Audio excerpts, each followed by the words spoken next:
अस्सलाम वालेकुम dear student dear subscriber. उम्मीद है आपको इससे पहले वाला लेक्चर काफ़ी पसंद आया होगा, काफ़ी अच्छा लगा होगा और आपको न्यूट्रॉन की बारीकी का पता चल गया होगा। उसकी प्रॉपर्टीज़ मैंने क्लियरली डिस्क्राइब कर दिए थे।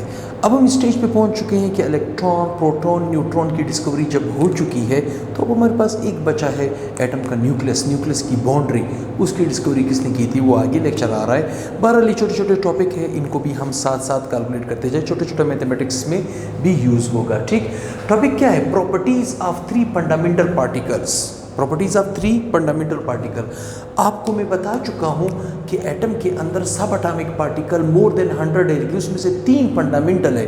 फंडामेंटल का मतलब है जिनकी प्रॉपर्टीज को हम पर्सनली जानते हैं, तो इनकी प्रॉपर्टीज हमें मालूम है, तो इस वजह से मैंने क्या कहेंगे फंडामेंटल। वो कौन से हैं? इलेक्ट्रॉन, प्रोटॉन और न्यूट्रॉन। ठीक, सबसे पहली बात ये टेबल मैंने बनाया हुआ है, जहाँ जहाँ पे हमें कैलकुलेशन की ज़रूरत की कैलकुलेशन की मदद दरकार होगी, वहाँ पे हम साथ साथ कैलकुलेशन भी करते जाएंगे। ठीक, सबसे पहली बात, इलेक्ट्रॉन, प्रोटॉन, न्यूट्रॉनों को हम रूटीन में शॉर्टकट वे से, सिंबल से हम कैसे रिप्रेजेंट करेंगे?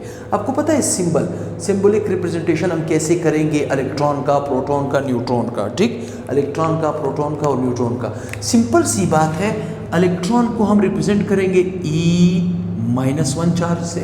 किससे? E-1 चार्ज से। जहाँ पे हमें इलेक्ट्रॉन की जरूरत पड़ेगी हम E लिख लेंगे, ऊपर -1 का चार्ज लगा लेंगे। इट मीन्स हम इलेक्ट्रॉन की बात कर रहे हैं। किसकी बात कर रहे हैं? इलेक्ट्रॉन की। प्रोटॉन की बात कर रहे हैं। अब अगर हम प्रोटॉन को शॉर्टकट रिप्रेजेंट करना चाहें, उसके लिए सिंबल हम लिख सकते हैं E+1 चार्ज। इस तरह भी लिख सकते हैं। ठीक, लेकिन आपकी बुक में डिस्क्रिप्शन किस तरह दी हुई है? आपकी बुक में दी हुई है पी के नाम से प्रोटॉन। ठीक, पी के नाम से दी हुई है +1 और 1। ठीक, या आप इसको मतलब P+1 नीचे भी लिख सकते हो, ऊपर 1, क्योंकि प्रोटॉन का बाकायदा मास पाया जाता है। ठीक, इलेक्ट्रॉन का भी हम इसी तरह लिख सकते हैं। बहरहाल प्रोटॉन को आप साथ साथ कंसिडर करते जाएं। मतलब इलेक्ट्रॉन को हम E-1 से याद रखेंगे, प्रोटॉन को हम E+ से याद रखेंगे, न्यूट्रॉन को हम N0 से याद रखेंगे। किससे याद रखेंगे? N0 से। ठीक, या यू कैन से, आप इसके लिए भी E का रिप्रेजेंटेशन कर सकते हो, E0। क्या चीज़? E0। क्योंकि देखिए, इलेक्ट्रॉन के ऊपर -1 का चार्ज है, प्रोटॉन के ऊपर +1 का चार्ज है, न्यूट्रॉन क्या है? न्यूट्रल पार्टिकल, लिहाजा हम उसे E से, E0 से भी डिनोट कर सकते हैं, N से भी उसे डिनोट किया जा सकता है। ठीक, चार्ज इन कूलम, आपको ये पता होना चाहिए इलेक्ट्रॉन का चार्ज क्या है, प्रोटॉन का चार्ज क्या है, न्यूट्रॉन का चार्ज क्या है। चूंकि न्यूट्रॉन तो न्यूट्रल पार्टिकल है, तो आप कह सकते हो नो चार्ज। यहाँ पे क्या कह सकते हो? नो चार्ज, उसके लिए कोई चार्ज नहीं है। लेकिन अगर मैं कहूँ इलेक्ट्रॉन का चार्ज इन कूलम क्या होगा, आपको ये पता होना चाहिए 1.6022 × 10⁻⁻19 कूलम। 1.6022 × 10⁻⁻19 कूलम। ठीक, मतलब ये तो चार्ज की स्ट्रेंथ है। मतलब इलेक्ट्रॉन की चार्ज की स्ट्रेंथ ये है, प्रोटॉन की चार्ज की स्ट्रेंथ ये है। लेकिन हमने इस वैल्यू को लिखने से पहले हमें एक चीज़ का ख्याल रखना होगा, चूंकि इलेक्ट्रॉन और प्रोटॉन की न्यूमेरिकल वैल्यू सेम है, but opposite in their charges में मुख्तलिफ है। इसका मतलब इस वैल्यू से पहले मुझे माइनस लिखना पड़ेगा। ठीक, माइनस लिखना पड़ेगा कुछ इस तरह। ठीक, और इससे पहले मुझे क्या लिखना पड़ेगा? प्लस। कहने का मतलब क्या है कि इलेक्ट्रॉन, प्रोटॉन की न्यूमेरिकल वैल्यू सेम है, but opposite in their sign. जबकि न्यूट्रॉन क्या है? Neutral particle. इसी तरह mass in atomic mass unit, AMU का मतलब क्या है? Atomic mass unit. Atomic mass unit में इलेक्ट्रॉन का मास कितना निकला? 0.0054। ठीक, मतलब एटॉमिक मास यूनिट को हम किस तरह डिफाइन करते हैं? 1/12 of mass of carbon 12। Carbon के 12 को मद्देनजर रखते हुए कार्बन को रेफरेंस के तौर पे लिया गया है, उस तरफ इलेक्ट्रॉन डाला गया है, तो उसकी मुनासबत से वो कितना भारी था, उस हिसाब से AMU में इसकी वैल्यू निकाली गई है। इलेक्ट्रॉन की वैल्यू ये है, ठीक, प्रोटॉन की वैल्यू ये है और न्यूट्रॉन की वैल्यू ये है। ठीक, अब अगर देखा जाए प्रोटॉन और न्यूट्रॉन की AMU वाली वैल्यू, एटॉमिक मास यूनिट में इसका मास जब हम निकालते हैं तो तकरीबन अप्रॉक्सिमेटली सेम है, थोड़ा सा ज़्यादा है। कौन कौन थोड़ा सा ज़्यादा है? न्यूट्रॉन। इसका मतलब है न्यूट्रॉन थोड़ा सा भारी है, प्रोटॉन उससे हल्का है, इलेक्ट्रॉन सबसे हल्का है। ठीक, एमयू वाली वैल्यू को हम जब चाहे किलोग्राम में शिफ्ट कर सकते हैं। किस में शिफ्ट कर सकते हैं? किलोग्राम में शिफ्ट कर सकते हैं। ये चीज़ मैं आपको बता चुका हूँ पहले भी, ये फार्मूला मैं आपको सिखा चुका हूँ। क्या चीज़ कि 1 किलोग्राम बराबर है 6.022 ज़रबे 10 raised to power 26, 10 raised to power 26 AMU पर किलोग्राम। ये वाली वैल्यू आपने याद रखनी है। ठीक, अब यहाँ पे मैं कैलकुलेशन करूँगा, फिर उसको यहाँ से साफ कर दूंगा, मेरे पास जगह कम है। इसका मतलब है कि इस वैल्यू को मैं किलोग्राम में चेंज कर सकता हूँ, इसको भी मैं किलोग्राम में चेंज कर सकता हूँ, इसको भी मैं किलोग्राम में चेंज कर सकता हूँ, इसको भी मैं किलोग्राम में चेंज कर सकता हूँ, उस रिलेशन से। ठीक, किस रिलेशन से? उस रिलेशन से। सपोज मेरे पास ये जो वैल्यू इलेक्ट्रॉन की दी है, किस में दी है? AMU में। ये हमारे पास किस में दी है? AMU में। ये हमारे पास किस में दी है? AMU में दी है। ठीक, किस में दी है? AMU में। अब मैं क्या करूंगा? मैंने लिया 0.00054 AMU डिवाइडेड बाई 6.022 ज़रबे 10 रेज़्ड टू पावर 26। मैं थोड़ा सा स्पीड लगाऊंगा। ठीक, 26 AMU पर किलोग्राम। ये मैं आपको बता चुका हूँ, AMU को काट देगा, आंसर आपके पास किस में आएगा? किलोग्राम में। ये पावर का इशू नहीं है, पावर जो 10 रेज़्ड पावर 26 से ऊपर जाके क्या हो जाएगा? 10 रेज़्ड पावर -27 हो जाएगा। ठीक, अब इस वैल्यू का नंबर है, हम कैलकुलेटर की मदद जल्दी से ले सकते हैं। ठीक, क्या ले सकते हैं? हम बड़े आसानी से इसको कन्वर्ट कर सकते हैं। 0.00054। ठीक, ये आपके पास 0.0054 डिवाइडेड बाई 6.022, ये आपके पास आंसर आ जाएगा 0.01234, 4 सिपर हो गए, 8967। ये वैल्यू कुछ इस तरह आ रही है। ठीक, फिर वही मसला है, आपको पता होना चाहिए डिसिमल को जब लेफ्ट टू राइट जाओगे तो पावर क्या होता जाएगा? नेगेटिव। क्या होता जाएगा? नेगेटिव होता जाएगा। 1 मिनट, मैंने यहाँ पे थोड़ी सी कैलकुलेशन, मेरे ख्याल में थोड़ी सी कैलकुलेशन में चेंज आ गया है। क्या चेंज है? सॉरी, ये 26 हो जाएगा। ये क्या हो जाएगा? 26। अच्छा, यहाँ पे हमने थोड़ी सी कैलकुलेशन में गड़बड़ की। 0.00054 डिवाइडेड बाई 6.022, ये वाली वैल्यू आ रही है, ये वाली वैल्यू आ रही है। वैसे इलेक्ट्रॉन का मास 9, यस, इसको राउंड अप किया जा सकता है। देखिए 1 2 3 4 5 यहाँ पे आ जाएंगे।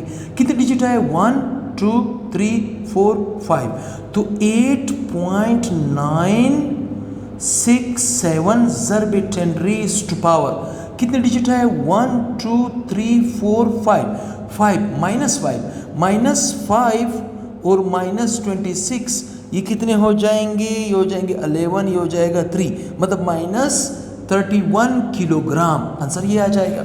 ठीक, राउंडिंग ऑफ डेटा आप लोगों ने पढ़ा होगा, 9 से अगर मैं इसको रोटेट करूंगा तो हो जाएगा 9.867 ज़रबे 10 रेज़्ड टू पावर कितना हो जाएगा? -31 किलोग्राम। ठीक, मतलब किलोग्राम में हमारे पास वैल्यू शिफ्ट हो जाएगी। 9.867 ज़रबे 10 रेज़्ड टू पावर -31 किलोग्राम में ये वैल्यू आ जाएगी। ठीक, इसी तरह इसी कैलकुलेशन को मद्देनजर रखते हुए मैंने उसको भी परफॉर्म करना है।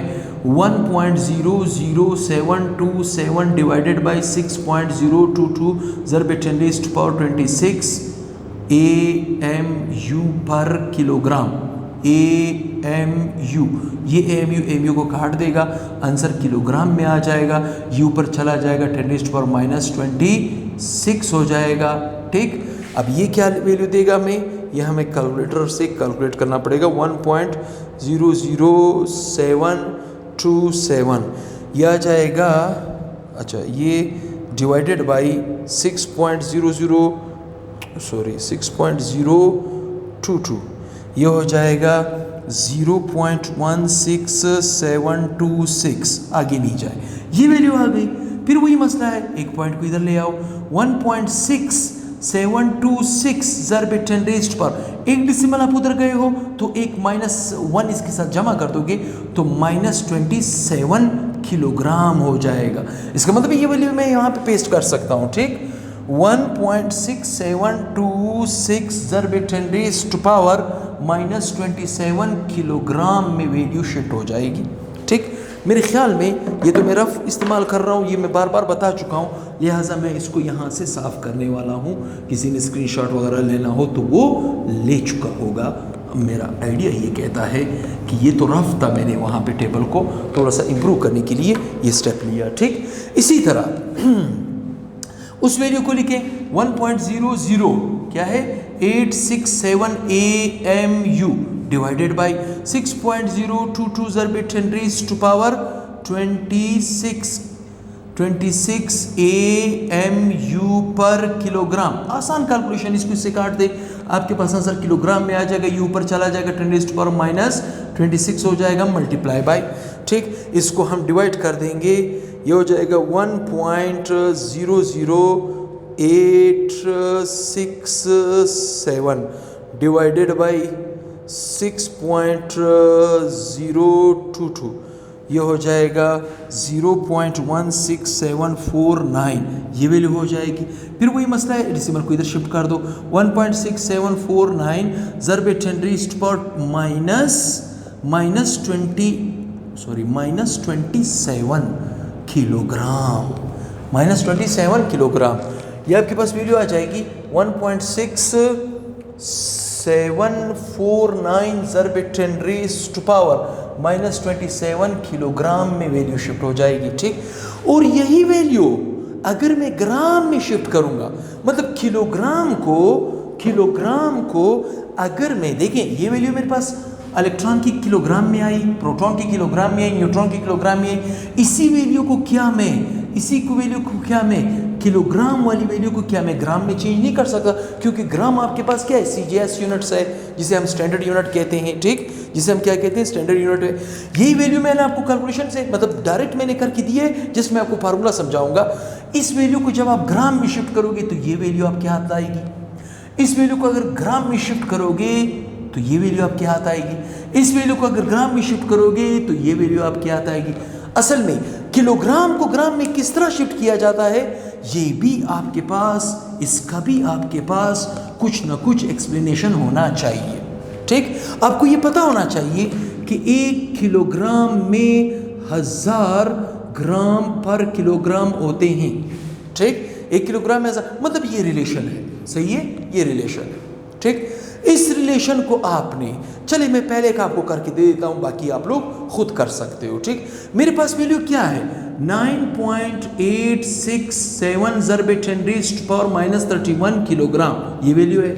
मैं चाहता हूं इसको ग्राम में शिफ्ट कर दो, किस में शिफ्ट कर दूं, ग्राम में शिफ्ट कर दूंगा, तो मैं इसे मल्टीप्लाई करूंगा 1000 पे। अच्छा 1000 का मतलब क्या है, 1000 का मतलब है 10 रेज़्ड पावर 3, 1000 का मतलब क्या है 10 रेज़्ड पावर 3 ग्राम पर किलोग्राम। देखिए किलोग्राम को काट देगा, आंसर ग्राम में आ जाएगा 9.867 ज़रब 10 रेज़्ड पावर। देखिए यहाँ पे +37 है, सॉरी -37 है, यहाँ पे +3 है, ठीक। तो आपको पता होना चाहिए प्लस माइनस आंसर क्या होता है, माइनस, मतलब 31 में से 3 निकलेंगे तो 28 बचेगा, सिंबल बड़े का लगेगा माइनस, तो आपके पास ग्राम में शिफ्ट हो जाएगा। तो यही वैल्यू मैं वहाँ पे लिख चुका हूँ, ठीक। ये 9.1 या 9.8 थोड़ी सी हल्की बुल्की कैलकुलेशन, ये पॉइंट के बाद एरर आ जाता है, उसका कोई इशू नहीं है, ठीक। ये चीज़ भी आपकी क्लियर होनी चाहिए टेबल में। फिर इसके बाद इलेक्ट्रॉन का रिलेटिव चार्ज क्या है, मतलब वो तो मैंने समझाया है कि आप वैल्यू के साथ क्या लिखोगे, माइनस, तो यहाँ पे -1 है, और उसका रिलेटिव चार्ज क्या है, इस वैल्यू के साथ मैंने क्या लिखा प्लस, तो यहाँ पे +1 है, वो क्या है 0 है, ठीक। मास रिलेटिव टू इलेक्ट्रॉन से अगर हम कंपेयर करें, अब अगर इलेक्ट्रॉन को कंपेयर करें तो इलेक्ट्रॉन को इलेक्ट्रॉन से तो कंपेयर नहीं करेंगे, इलेक्ट्रॉन तो एक ही है, तो इसका मतलब है डैश कुछ भी नहीं है। हाँ, अगर मास रिलेटिव टू इलेक्ट्रॉन, किसका mass relative to proton, mass relative to neutron, mass relative to proton ये आएगा, और न्यूट्रॉन का ये आएगा। इसका मतलब है कि 1836 गुना प्रोटॉन भारी है एज कम्पेयर टू इलेक्ट्रॉन, 1842 गुना भारी है neutron as compare to electron. ये चार्ट मेरे ख्याल में अभी आपका क्लियर हो चुका है। अब इसी पे छोटे छोटे दो न्यूमेरिकल है जिसे भी हम इस वीडियो के अंदर फाइनलाइज कर देंगे ताकि हम अपने आगे जाके अपना काम निकाल सकें। ठीक, कैसे? एग्जाम्पल है आपकी बुक में दिया हुआ है, 2.1 का एग्जाम्पल है, how can you calculate the mass of proton relative to electron. मतलब इलेक्ट्रॉन के मुकाबले में प्रोटॉन का मास कितना है। ठीक, इसी तरह इसका प्रैक्टिस दिया हुआ है, how can calculate the mass of neutron relative to electron. Electron के मुकाबले में न्यूट्रॉन का कितना मास है। ठीक, बड़ा आसान है, बड़ा आसान। देखिए फार्मूला मैं ऑलरेडी लिख चुका हूं ताकि हमारा वक्त बचे, हाँ, मास ऑफ प्रोटॉन भी लिख चुका हूं, दिस वन। ठीक, मास ऑफ इलेक्ट्रॉन भी लिख चुका हूं, दिस वन। ठीक, अब फार्मूला क्या है, मास of proton relative to electron. Electron से हम कंपेयर कर रहे हैं, किसका मास, प्रोटॉन का। तो मास of proton divided by mass of electron. Mass of proton कितना है, मास ऑफ प्रोटॉन कितना है, 1.6726 ज़रब 10⁻⁻⁴ ग्राम में है। किस में है, ग्राम में है, डिवाइडेड बाय। ठीक, मास ऑफ इलेक्ट्रॉन कितना है, 9.10938 ज़रब 10⁻⁻28। ये भी 20, ये कितना है, ये 24 है, ये 28 है, ग्राम। ठीक, ग्राम तो ग्राम को काट देगा, ग्राम से कट जाएगा। पावर का इशू नहीं है। हम क्या करेंगे, हम बड़े आसानी से उस रिलेशन को जो लास्ट टेबल में लास्ट दिया हुआ है वही न्यूमेरिकल है यहाँ पे। ठीक, वही न्यूमेरिकल है, क्या है, 1.67262 डिवाइडेड बाई 9.10938। ठीक, ये आपके पास आ जाएगा आंसर 0.8361513। ठीक है, 13। पावर का इशू नहीं है। देखिए 10 रेज़ टू पावर यहाँ पे क्या था, 10 रेज़ टू पावर था -24। ठीक, ये ऊपर आएगा तो बेस सेम होने की वजह से कॉमन लिया जाता है, तो ये -28 जो है यहाँ पे +28 में बदल जाएगा। ठीक, तो आपके पास आ जाएगा 0.1836। आगे नहीं जाए, आगे जाने की जरूरत ही नहीं है। ठीक, ज़रब 10 रेज़ टू पावर। देखिए प्लस माइनस क्या होगा, माइनस मतलब 28 में से 24 किया, क्या चीज़, आंसर क्या आएगा, 4। सिंबल किसका लगेगा, बड़े का लगेगा, +1। अब ये तो बहुत ही छोटी वैल्यू है, इसको पावर में हम क्यों ले रहे हैं, इसको पावर में लेने की जरूरत नहीं है। हम इस पावर को ख़त्म कर सकते हैं डेसिमल को शिफ्ट करने से। यहाँ पे क्या आएगा, 1 2 3 4, मतलब 1836। क्या आएगा, 1836। अब अगर मैं 4 डेसिमल वहाँ पे किया तो -4 हो जाएगा, ये कट जाएगा, 10 रेज़ टू पावर 0 आ जाएगा जिसकी वैल्यू 1 है, 10 ख़त्म हो जाएगा, तो ये वैल्यू निकल आएगी। It means mass of proton 1836 times heavier as compare to the mass of electron. ठीक, इसका मतलब ये है इस न्यूमेरिकल का। इसी तरह है, फिर वो कह रहे हैं कि मास ऑफ न्यूट्रॉन है, मास ऑफ इलेक्ट्रॉन है, मतलब न्यूट्रॉन को इलेक्ट्रॉन के साथ कंपेयर करो, तब भी वैल्यू हम लिख सकते हैं। मास ऑफ न्यूट्रॉन की वैल्यू हमने दी हुई है 1.67493 ज़रब 10 raise to power -24 gram divided by. ठीक, मास ऑफ इलेक्ट्रॉन कितना था, 9.10938 ज़रब 10 रेज़ टू पावर -28 ग्राम। ठीक, ग्राम को काट देगा, सही, ग्राम को काट देगा। ठीक, 93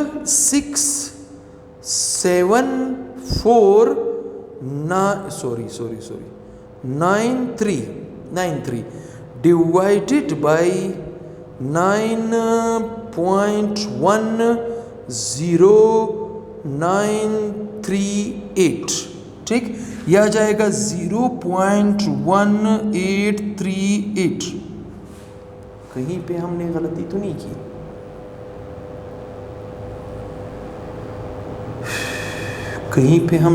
तो नहीं की, थोड़ी बहुत गलती आ रही है। क्यों आ रही है, इस तरह तो नहीं होनी चाहिए।